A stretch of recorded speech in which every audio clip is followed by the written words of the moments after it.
ಹೊಸದಾಗಿ ರಚನೆಯಾದ ಹುಲ್ಸೂರು ತಾಲೂಕಿಗೆ ಭಾಲ್ಕಿ ತಾಲೂಕಿನ 16 ಹಳ್ಳಿ ಸೇರ್ಪಡೆ ಆಗಿದ್ದು ಈಗ ಸನ್ನಿಹಿತವಾಗಿದೆ. ಸಾಮಾಜಿಕ ಹೋರಾಟಗಾರ ಗುರುನಾಥ್ ವಡೆ ಅವರು ಈ ಸಂಬಂಧ ಹೈಕೋರ್ಟ್ನಲ್ಲಿ ಸಾರ್ವಜನಿಕ ಹಿತಾಸಕ್ತಿ ಅರ್ಜಿ ಸಲ್ಲಿಸಿ ನಡೆಸುತ್ತಿದ್ದ ನ್ಯಾಯಿಕ ಸಮರ ಫಲ ನೀಡಿದೆ.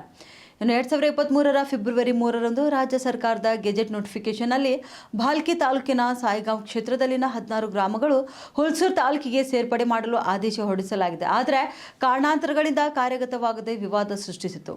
ಇನ್ನು ಹುಲ್ಸೂರು ಜನರು ಬೇಗ ಸೇರ್ಪಡೆಗೆ ಪ್ರತಿಭಟನೆ ಸಹ ನಡೆಸುತ್ತಿದ್ದಾರೆ. ಈ ಮಧ್ಯೆ ಗುರುನಾಥ್ ವಡೆ ಈ ಸಂಬಂಧ ಹೈಕೋರ್ಟ್ನಲ್ಲಿ PIL ಸಲ್ಲಿಸಿ ಇದಕ್ಕೆ ಪರಿಹಾರ ಒದಗಿಸುವ ಕಾರ್ಯ ಮಾಡಿ ಗಮನ ಸೆಳೆದಿದ್ದಾರೆ.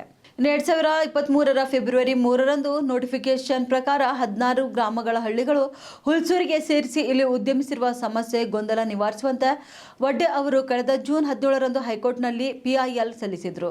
ಇದರ ವಿಚಾರಣೆ ನಡೆಸಿದ ಮುಖ್ಯ ನ್ಯಾಯಮೂರ್ತಿ ಅವರು ಇತ್ತೀಚೆಗೆ ನೀಡಿದ ತೀರ್ಪಿನಲ್ಲಿ ಈಗಾಗಲೇ 16 ಹಳ್ಳಿಗೆ ಹುಲ್ಸೂರು ತಾಲೂಕಿಗೆ ಸೇರ್ಪಡೆಯಾಗಿದ್ದು ಈ ಸಂಬಂಧ ನೋಟಿಫಿಕೇಶನ್ ಆಗಿದೆ ಅಂತ ಹೇಳಿದ್ದಾರೆ.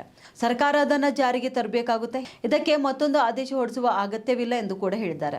ಇನ್ನು ಇದರಂತೆ ಸರ್ಕಾರ ನೋಟಿಫಿಕೇಶನ್ ಜಾರಿ ಮಾಡಬೇಕಾಗುತ್ತೆ. ಭಾಲ್ಕಿ ತಾಲೂಕಿನ ಸಾಯಿಗಾಂವ್ ಪಾಂಡ್ರಿ, ಸಾಯಿಗಾಂವ್ ಯಲ್ಲಮ್ಮವಾಡಿ, ಅಟ್ಟರ್ಗಾ, ಮಾಣಿಕೇಶ್ವರ, ಕೇಸರ್ ಜವಳ್ಗಾ, ಮೆಹಕರ್, ಮೊಳೆಗಾಂವ್, ನಾರದ್ ಸಂಗಮ್, ವಾಂಜರ್ಖೇಡ್, ಜಮಖಂಡಿ ಹಾಗೂ ಕೊಂಗಳಿ ಗ್ರಾಮ ಹುಲ್ಸೂರಿಗೆ ಸೇರಲು ಆಗ್ತಿದ್ದಂಥ ವಿಳಂಬ ಪ್ರಶ್ನಿಸಿ ಗುರುನಾಥ್ ವಡೆ ಸಾರ್ವಜನಿಕ ಹಿತಾಸಕ್ತಿ ಅರ್ಜಿ ಸಲ್ಲಿಸಿದರು.